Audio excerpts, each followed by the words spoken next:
independent India. The 1980s and the first half of the 90s in particular were a period of turbulence, of riots, of assassinations, of terrorism. Ram, this was a period where India seemed a nation under siege. It almost seemed, Rajdeep, as if the centre was not holding. The once dominant Congress party was losing its grip. There were secessionist movements in the northeast and in Kashmir and in the Punjab. There was rising low-caste assertiveness and perhaps above all Hindu-Muslim conflict. One of those cleavages that Ram spoke about was the caste divide, and it emerged with the implementation of the Mandal Commission report. It must remain one of our defining moments.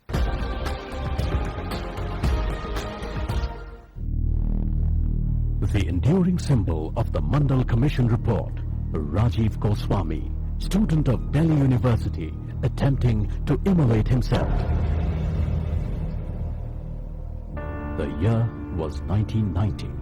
The VP Singh government had implemented the Mandal Commission recommendations for 27% reservations for OBCs in government jobs. Caste suddenly became the main marker of deprivation. A nationwide debate began. All across North India, students erupted in protest. The Commission's report is absolutely idiotic. It is nothing but crass, short-term, short-sighted politics. It was first the fathers of the Constitution embedded it that there would be reservation for the backward, educationally and socially backward. 2 years later, in 1992, the Supreme Court, in its Mandal judgment, upheld reservations for OBCs, but said the reservation percentage could not exceed 50%. It also said the creamy layer or the second-generation privileged OBCs should be excluded from reservation benefits.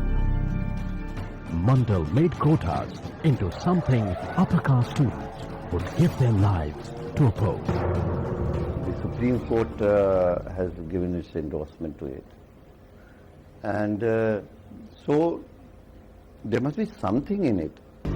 Rajiv Goswami died in 2004, unemployed at the age of 33. But with a recent proposal for 27% OBC quota in government institutes of higher education, a move that has been called Mandal 2, the quota debate is still fiercely alive. In 21st century India, caste still occupies an important role in opportunities for a better life. The ghosts of Mandal are still with us. Ram, in a sense, Mandal still dominates Indian politics. Caste is institutionalized and strengthened over the last decade. Paradoxically, the importance of caste is declining in other spheres of social life. Whom we marry, whom we dine with, whom we befriend are not usually from our caste. But where we get into school and college, and particularly in politics, those are the spheres in which caste has come to exercise an importance. Mandal also threw up a fascinating character in VP Singh, hero for some, villain for others. Very divisive figure, because people forget that the Mandal Commission report was tabled in 1980, and it took a full decade for it to be, brought out of the woodwork, as it were, and arguably VP Singh disinterred that report, not out of the claims of social justice, but to fight a factional fight in his own party. Well, that caste divide, in a sense, might have spurred another divide, religion. The Mandir Masjid conflict in December 6, 1992, in a sense, questioned the basis of Indian nationhood. It must remain again a defining moment.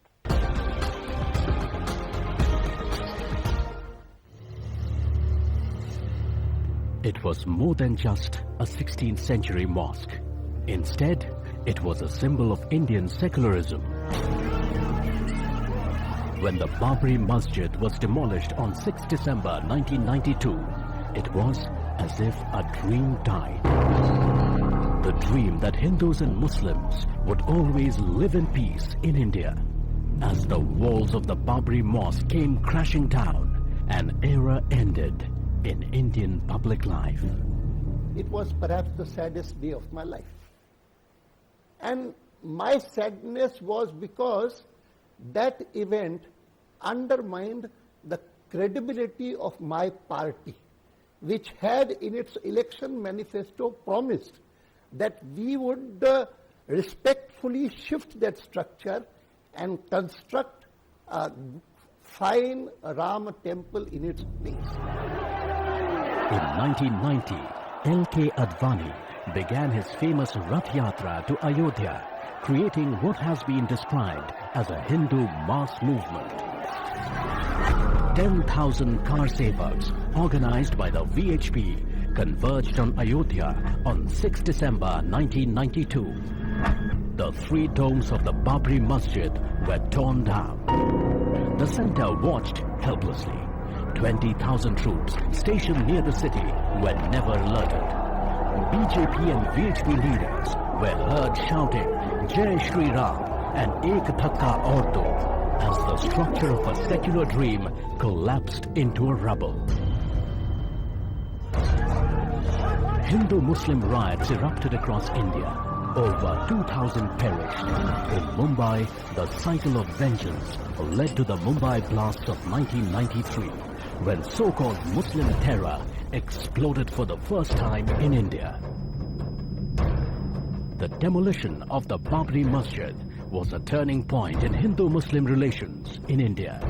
A moment when all truths about religious coexistence suddenly seemed false. December 6, 1992, a day etched in public memory. Ram, the demolition of the Babri Masjid seemed to represent the end of the Nehruvian consensus on secularism. If not the end, a major challenge. Nehru said India will not be a Hindu Pakistan. Here all religions will have equal rights and the state will be neutral among all. And the Mandir agitation also threw up a new divisive figure, in a sense, in L.K. Advani. Mandal threw up V.P. Singh, Mandir threw up L.K. Advani. Another most enigmatic character before the Ram Janmabhoomi agitation, L.K. Advani, was a backroom boy, an organizer, working quietly among files, and here he became the visible and public face of a very divisive social movement. And what happened post-1992 also propelled the BJP into power at the center for the first time. But if you look at it today, Mandal politics appear to have outlived the politics of Mandir. Caste has proved more durable than religion. Yes, the BJP has failed in its dream to create Hinduism as a congregational religion. I think Hindus still identified by their region, their language, their caste, and they haven't really become a cohesive political force, which is probably to the good of India. The politics of religion which had split India wide open. After the break, we'll look at our final two defining moments. You're watching Defining Moments in 60 years of independent India.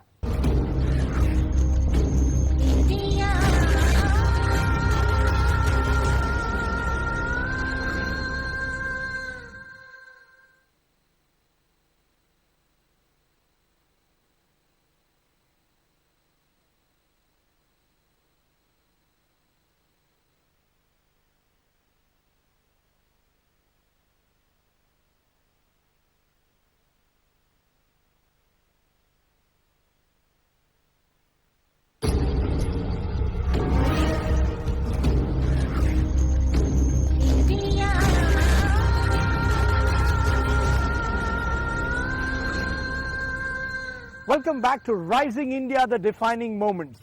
Now, Ram, most of the defining moments we've chosen in the last 60 years have been in the political sphere, but India has dramatically changed outside politics. There are numerous defining moments outside politics too.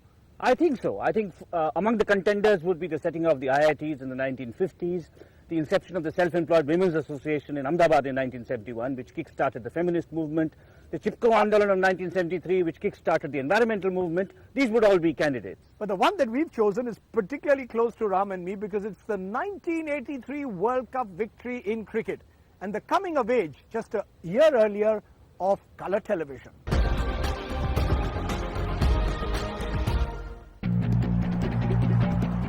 It's 1982. Delhi gears up for the Asian Games. Energy is at an all-time high in the capital. Not just because it's hosting the games, but also because it's for the first time that viewers can watch the games on colour television. A year later, in 1983, colour TV sales shoot up as India prepares for the Prudential Cup. The Indian team surprises the world and its own fans by reaching the final. On the hallowed turf at Lord's in England, India beat the world's most dominant team Two-time champs West Indies by 43 runs to become world champions. See, honestly, when we got up in 183, none of us expected to win the cup. There was no pressure on us at all because nobody expected us, first of all, to come to the final of the World Cup, and nobody expected to beat such a great team like West Indies.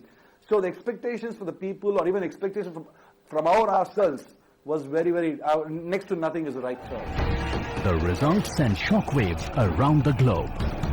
One moment lingers in the mind of every Indian cricket fan from that day.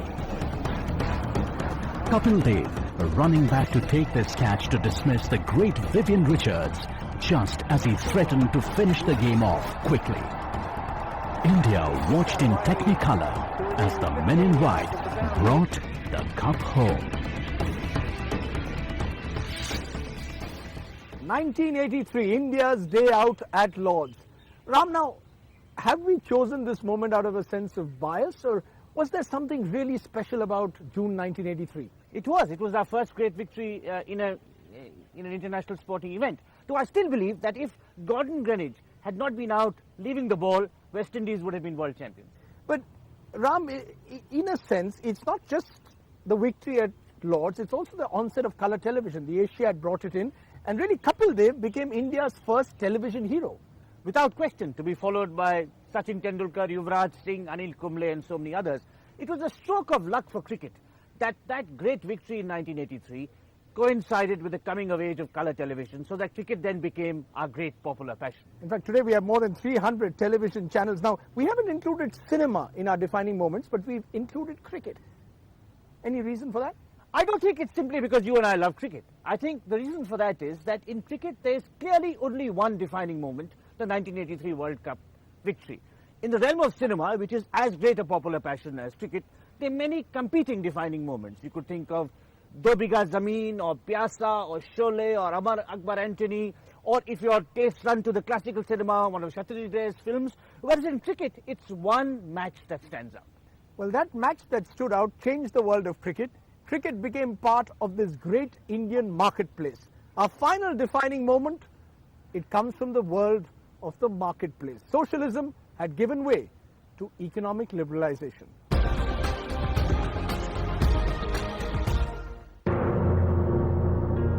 Once there was the planned economy. There were the 5-year plans, government controls, and the license permit Raj. But the socialist economy became a predator, impoverishing masses of people, preventing the Indian from dreaming of a better life.